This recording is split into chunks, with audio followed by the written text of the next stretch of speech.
Danke bafethu, welcome back to Nkulisa wakho. Ngicela ningakhohlwa ukulike and subscribe. Ngibona imessage lana kubhuti Isaac. Bengikhulume ngabo-coach be-Kaizer Chiefs ukuthi babanikile opportunity ukuthi ba-coach i-Kaizer Chiefs, but-ke ba-qualified according to ama-qualifications nama-license ukuthi babe laphana ku-Kaizer Chiefs.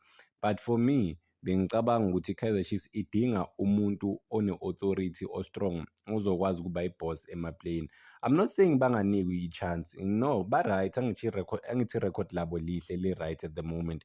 But I'm saying mawubheka uCedric Keza no-Ben Yusuf, like bahlulwa ama-player kokuqala. I don't know, maybe bazoba nayo inhlanhla ukuthi babe nama-player balalelane isikhathi masiloku siqhubeka, or bebangabahloniphi fully because of bebama-assistant coach asazi, or bebangakanikwa i-permanent role. Ucele sekalwile nama-coach, Ucele.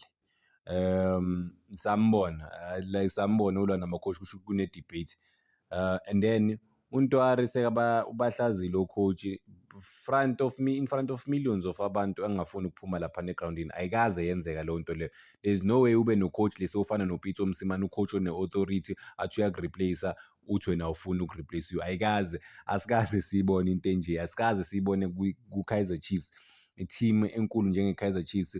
I mean, uBaxter, there was no way uBaxter to replace i-player lingafuni ukureplace-iwa, yabo. So bonke abo-coaches like isikhathi esiningi babe ne-success, or uMazinho, there's no way uMazinho athi uyakureplace ungafuni ukureplace-iwa. Angeke yenzeke-ke kuMazinho. But because of i-lack of i-authority from all coaches, that is why ngisho ukuthi maybe from mina kunalawo ma-doubt lawo ukuthi maybe, but okay, noma kuthiwa-ke ababalong, into engiyichazile izolo ngithe noma kuthiwa bayabhilivela kubo-coach, it's fine, but abenze i-head coach eyodwa, wonke umuntu uyazi ukuthi i-boss yile. So manje manama-boss awu-2 awukho sure, basacushisiwe, basabanjisiwe nje ukuthi babone.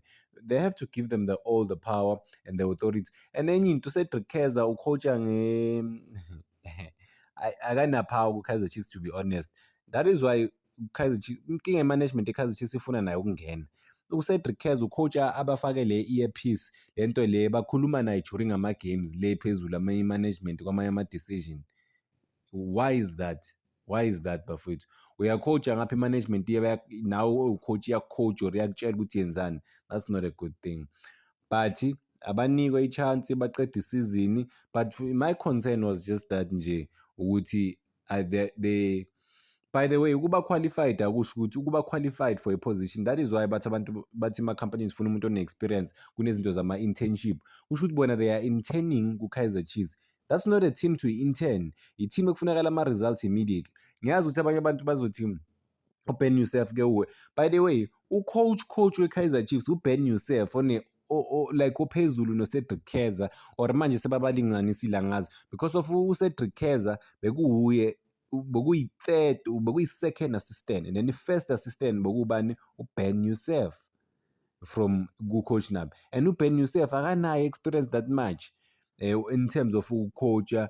Ubekahlezi behind the scenes, it was the data whatever, ziningi izinto bekasebenza ngazo behind the scenes, but ucoach nabi saw something, wakwazi ukumnika i-opportunity ukuthi akhule under yena, njengoba manje bona seba at the helm laphana ku-Kaizer Chiefs bakwazi ukucoach.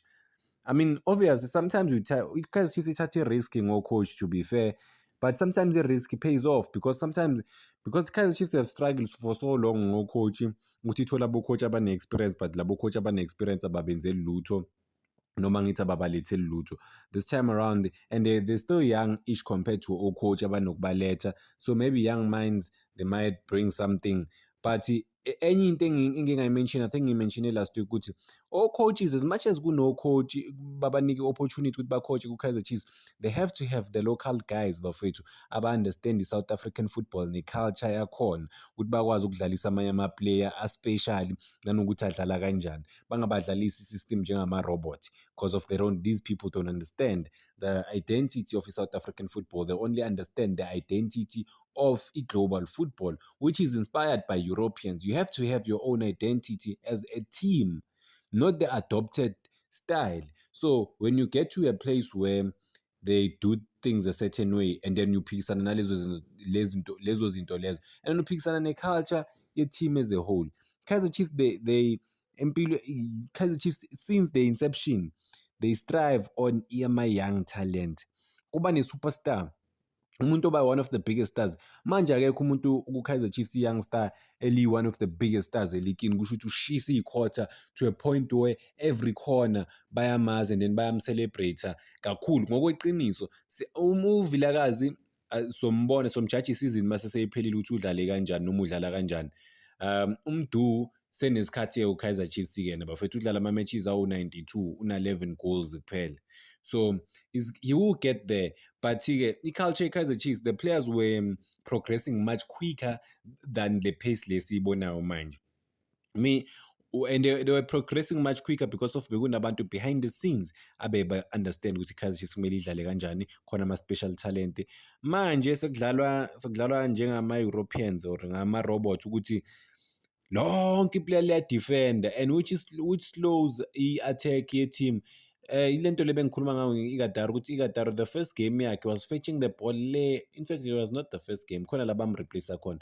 He was fetching the ball le after center. Uzosithola kuphi isikhathi sokuthi abe yi-number 9 kahle, because already when they get the, when he gets the ball ubani olaphana phambili, because u-Ighodaro bangakwazi ukumfakela ibhola bamsquarele or bamphase laphana alwe nama-defender, but leyo nto leyo ayisekho ukuthi nizokhompyuthela ibhola from i-number 6 yakho or i-defender lizovele lishaya ibhola ku-number 9. No, sekudlalwa isimanje manje isi-modern football kuphela. And what has modern football given the teams and the coach? Because bonke ukufundela into ungayifundela into but uyi-scam, uqualify ube well equipped but you don't have the heart for it.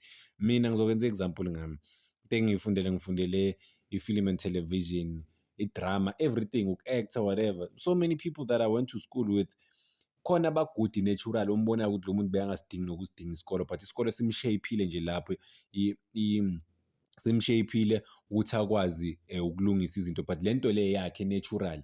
And then khona uthola umuntu engifunde naye for years and years, uyayifundela into uba qualified, unawo ama-qualifications, but out of yena i-creativity yakhe kumele azenzele izinto ngokwakhe, akanayo leyo nto leyo. Njalo ubheke iy'ncwadi ukuthi uStani lo wase-Russia wathini la nala nala.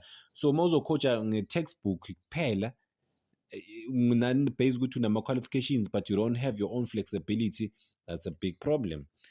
You can learn for 10 years, but if you don't have your own way of doing things, ufuna ukubheka ukuthi Europeans izinto kanje, then unenkinga enkulu. But yeah, so babona ucoach bafethu, there's nothing really wrong ngabo. Angisho lento le ukuthi ba-wrong abahambe. Well, isikhathi the time will tell ukuthi are they the ones or not. Only time will tell. Thina will just have to sit back and watch. Management ithatha i-decision yokuthi ingabi no-coach abane-authority. Sikhuluma nge-authority yangempela la ucoach abezwa ngaye, whether they like it or not, ophushayo, inspire ama-player bezwa ngaye. Meke ethe one alikho iplayer lizomu-oppose, kuyenzeka sometimes ama-player aclashe no-coach, it happens, but khona ucoach ongeke uclashe naye, ngeke uclashe noPitso Mosimane, ungaclasha naye but ngeke uwin. But khona ucoach aba-weak. But ithi singangeni kakhulu kule nto le. Danko bafethu, ngicela ukuyibamba la indaba yocoach.